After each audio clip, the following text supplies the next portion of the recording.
Welcome to Richplanet TV. I'm Richard D. Hall. Many thanks to everyone who has so far taken part in the Richplanet campaign to Tell Your MP About 7/7, which is intended to raise MPs' awareness of the truth behind the 7/7 London bombings. All the details are on the richplanet.net website. We are asking viewers to download 6 documents from the website, print them out, then take them to your MP. You can check from the website which MPs have so far been given the information.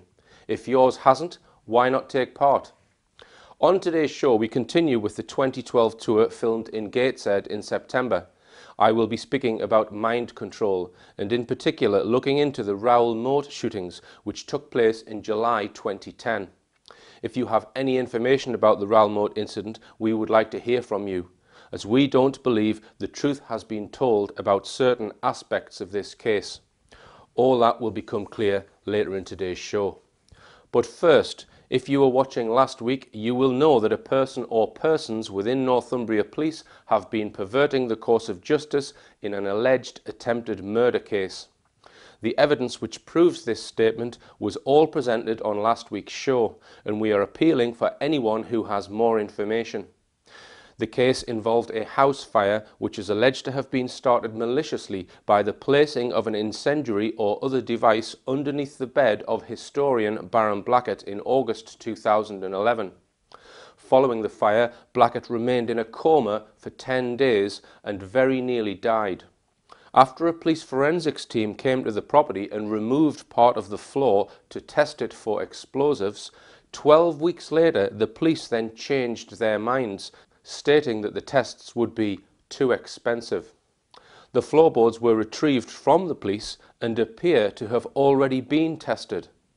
After last week's talk, Baron Blackett's co-author Alan Wilson took some questions from the audience. Would anyone like to ask Alan a question? Are you okay to stand up here, Alan? If you come up here. Grab a round of applause for Alan for his lifetime work. Right. Yeah, if you stand, you know, what it is, I've only got one set of microphones, Alan, so if you stand where I was, okay, I'll just take 30 seconds to microphone Alan. Just put that in your pocket. Right. You'll not get it back. Right. Okay. Keep that there. Have you verified whether those 2 policemen, the detective inspector and what have you, came to your house just recently? Yeah. Were they real? Oh yes, they're real. Yes, there's no doubt about that. Yeah. The fire brigade arrived on the Wednesday morning after the fire. They came in through the front gate. I met them in the yard, and I said, well, you know, they said they had to come around after every fire to ascertain the cause. I said, right, come on in. And they said, oh no, we can't come in. We've got another more urgent task to go and deal with. And they were in the yard for under 2 minutes. So that's the fire brigade inspection. So somebody's warned them off, that's clear. That's what it sounds like, very much. You're living in a very corrupt country, I don't know if people know it. But If we know that. I think just about everybody here is... Yeah, this is not the first attempt on our lives at all. No. They've had 2 or 3 goes, you know. Could you not take the wood abroad somewhere where you could be trusted and have it tested? Yeah, well, we are thinking in those directions. Yeah. I've been abroad over the last 10 years 14 times, right? And on 12 occasions coming back I've been searched. It's all random. Just was saying, you know, the original suspect.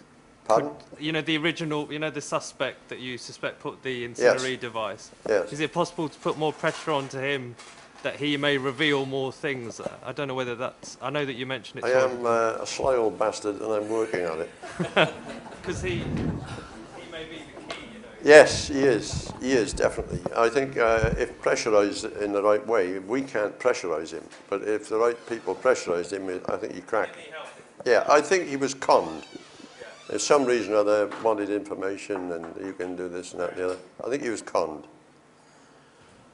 I'm interested in knowing why the ceiling from downstairs hasn't been damaged, why the wiring is still intact, and who removed the floorboards. Well, the fire brigade used a lot of water, and it came through the ceiling.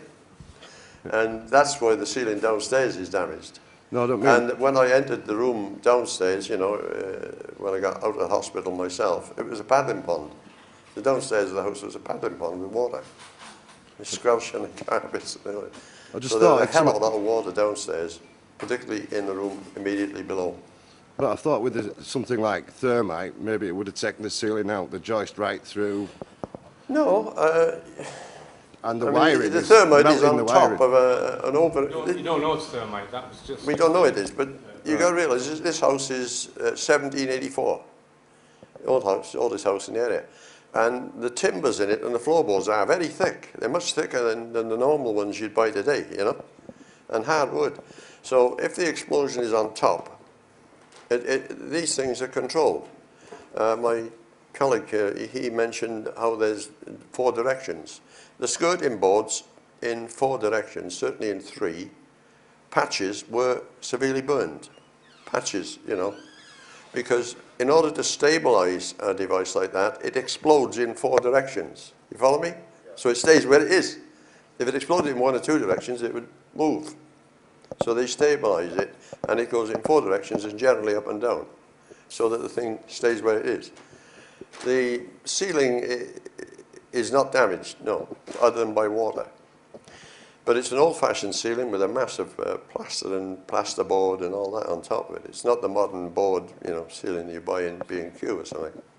From the burn pattern, I would suggest it's not thermite, it's phosphorus. Thermite would produce molten iron, which goes down. Phosphorus, lighter than air, you'd get the sort of burn pattern that you are seeing on the wood. Test it for acidity. Aye. Well, thanks for that contribution. I didn't know that. It's something new to me. Anyone else? But phosphorus will show up in a forensic test anyway, won't it? You see, what it's like is you'd have a small amount of phosphorus, Aye. which would start the whole thing off. Aye. Well, it went off suddenly. And then the wood would take hold. Whereas, say, thermite, it's going to drip. Aye. Thermite is aluminium. It's iron oxide and aluminium. Your result is molten iron. There's no evidence of molten iron around. I've never said what it was myself because I don't know. What I can say is that nobody has dared to come and look at it. That's the point. Did you have any insurance, Alan? Is that the question? None that would cover this, no. Well, what we've always done, night time comes, I go right round the house, every plug is pulled, you know. Every device is turned off, with the exception of the water heating, which is in a small room, which is a sealed room virtually. So everything is off at night, so we don't insure very much, to be honest.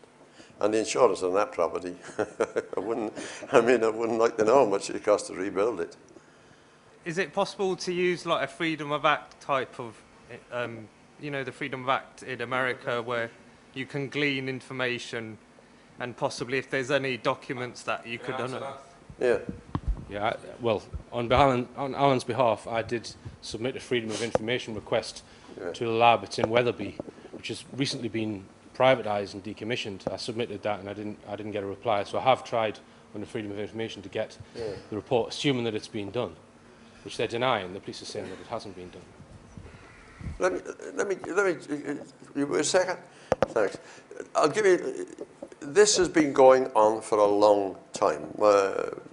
Richard mentioned an affair of paintings in South Wales. Some paintings were stolen overnight at night in a remote church, 30 miles from Cardiff, right in the sticks. You'd have to go down at least 20 miles of road like that. At the time, I was awaiting to go into hospital with cataracts in both eyes.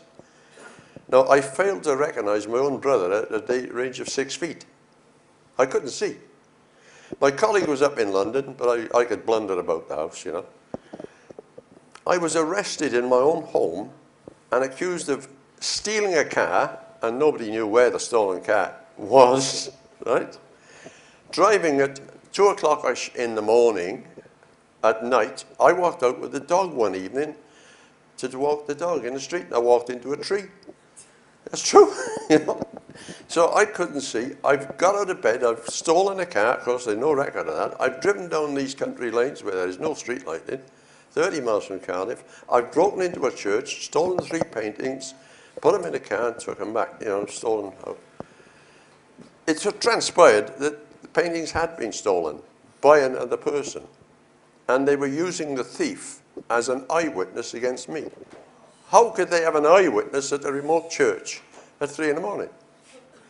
See, and I'm a little bit cuter than they think. My colleague is cleverer than I am in this way. He had people going around and with himself with tape recorders in their pockets, buying the witness a pint, you know, and getting him talking, and he was motor mouth.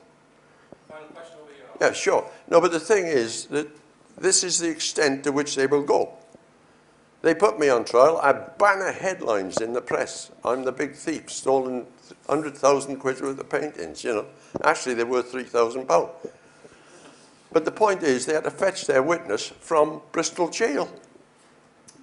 And it turned out he'd stolen the car, he'd done it. Big procession goes out of court. You can imagine the judge is there and all these others with their wigs and the policemen in front and the jury, and I got to walk behind with them. And we go out of the court, across the main street, right in the centre of Cardiff, front of the City Hall, to the Welsh Museum, up the steps. Everybody's looking at the procession, down into the cellars to look at the paintings, you see.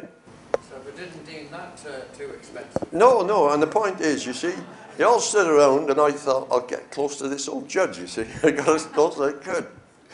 And I knew where they were tripping up. So I said, Your Honour, may I ask my barrister to ask a question? He said, well, ask the question. And I said, what's the weight of the paintings? And he said, what's the weight of the paintings? They said, well, we haven't weighed them. See, they said 2 men would be required to carry them. See? I said, perhaps this lady could tell us. And it's a little woman about this size, little sparrow, you know, smaller than you.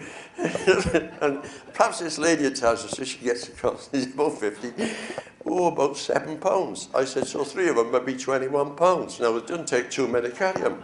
He said, oh, and you can see where I'm going, you see. I said, Your Honour, may I ask my barrister to ask another question?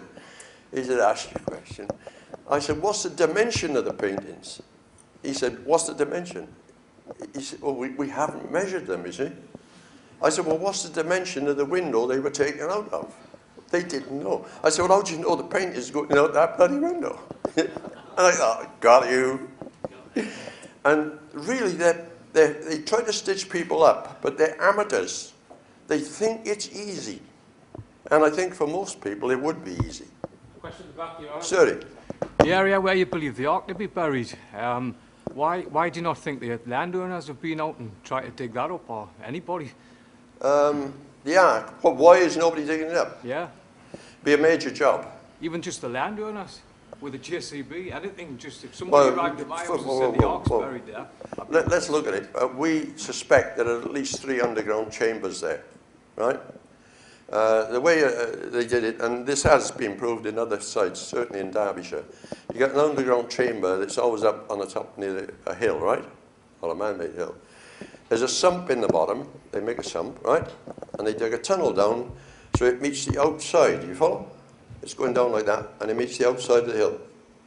And they make a bowl shape in the outside of the hill, okay? And the tunnel comes underneath the bowl shape, you got it? And they make a little tick upwards, a pit, to join to it. So water runs down out of the chamber and seeps up, you follow me? And seeps out, it doesn't go rushing out. And in those little pits, we found there are white stones, 3 different types. And we've had them analysed, you know, in a museum. And those stones can only be found in UK, in Cornwall. So they fetched 300 miles to put in these little holes. The trick is that those stones in combination, for some reason, no weeds will grow in that hole, so it won't clog. Keeps draining. So we know there are chambers. Now, the trick is this. If there are more chambers, somewhere the archives of the British nation are stored. I don't know if they're there, but I'm guessing I think they're there. I think that's where the archives, the records of us, our ancestors I'll just chip in, Alan, to answer the question. I've spoken to the farmers several times, and they're apathetic. So they don't 100% believe the claim, and until you dig a hole, no one can believe the claim. But Alan suspects that they may have been got at, may have been told it's worth £2,000. It's not worth digging your land up when in actual fact, if it is that, it's not just that. You see, if you dig a JCB, you could damage what's in the chambers. You see, you can't just do it. You have That's what I'm had getting at. an archaeologist ring them as well, Alan, yeah? Yeah, we know that at least one person has been to see them and has told them it's worth about 1,000, 2,000 quid. Leave it alone. And of course, he doesn't want us digging it, does he? What do you perceive the Ark of the Covenant to be? The question was, what do you perceive the Ark of the Covenant to be? A box, a wooden box. Oh, well, it should be plastered with... When I was a little boy, like all the other little boys in Cardiff, we were told the local bits and pieces. There's a legend in North Cardiff and up the valley, right? And it is that somewhere a great wooden box is buried and it's guarded by two what they call cigfrangoa. A cigfrangoa is a giant raven. So there's two giant ravens on top of this box. Well, that does look a little bit like the two winged creatures that Moses put on top of the ark, you see. So it's long been known that a box was there. It's alleged to contain the 2 tablets of stone with the 10 commandments written on them that was given to Moses on Mount Sinai. Well, no. Oh yeah, there are rumours that it contains advanced technology, yeah. Well, I don't know that. All I can tell you is that, you see, after the war, the Germans had a hell of a problem because we dropped masses of bombs on their towns and their cities, and a lot of them didn't go off. So 20 feet down, 15 feet down, even 25 feet down, they had a 500,000 pound bomb or 200 bomb, right? The Germans then had to develop the best possible metal detectors in the world, and they did, which would detect these things right down. And they could differentiate between ferrous and non-ferrous metals, okay? We found out about this, and we had an Aussie who is the #1 guy in metal detection. He's the first man who found out how to detect, using a normal detector, how to adapt it underwater on a beach, you know. He came out to the UK and joined us, and we got hold of one of these German machines. So we can detect metal 30 feet down, okay? Now, it won't read a coin. If you put some pennies and coins on it, won't read it. It only reads larger objects. But we're not after little things, we're after big things. We're after the casket that's got the Holy Cross in it that was brought into Britain in 326 from Jerusalem, right? And we're after the Ark and things like that. And so we've got a metal detector that will find these things 20 feet down. The average thing that you use on a beach, you know, you see people going around mine detector, they go down, what, 12 inches guaranteed and 15 inches maybe, you know. They're no good. The thing costs 7,000 quid, you know. So the Germans have developed and developed and developed these. They got one that's 20 feet long. How deep that'll go, I don't know. But the managing director of the German company is prepared to come over to Britain with his experts and do the work for nothing. We've already done it, like, you know, with our machine. So that would be independent of anything we have to say, wouldn't it? You see, we're not going to just say it, but we'll get another expert in. But so far, the Welsh are sitting there in a state of total shock. All right, Alan, thank you very much indeed. Can we have a round of applause for Alan?